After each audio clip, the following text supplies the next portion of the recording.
So this is my test jig. We have our input and output cap there, our K7805. Over here is our power supply and our load tester. As you can see, I'm putting 4.92 volts at the output at 0.5 amp out, so that's 2.5 watts. Our supply is 12 volts, 0.5 amp. So this is rated for half amp. So let's see what happens if we increase the load to 1 amp.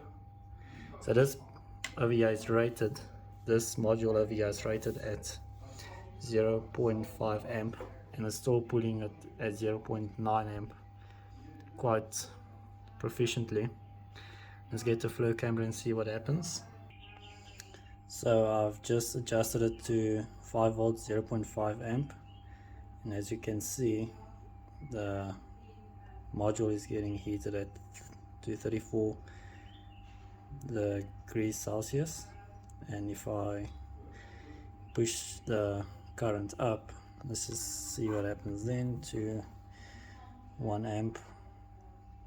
So it's giving it double of its output.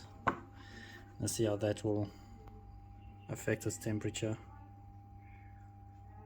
And there's a slight increase.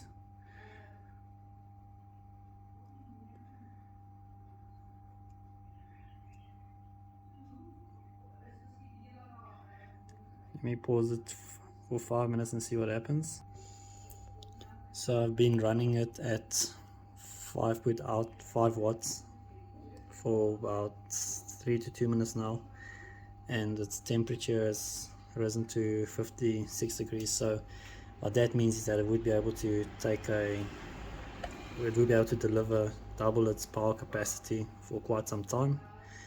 And let's see what would happen if I have to increase the load even further, and there it switches off. So once we get to about 1.2 amps, unit just goes into its output, switches off, but it still delivers a 0.5 volt current. And if we want to reset that, we just bring it back down, and then we switch off our supply. So what we're actually doing is that we're restarting our voltage regulator, switch it back on, switch off the load. Okay, there we go. I had to switch off the load as well, and now we are back in action. Let's check again. We pull 1.1 amp, it should switch off.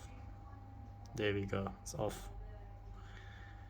And if I switch it off and then switch it back on, it switches off again.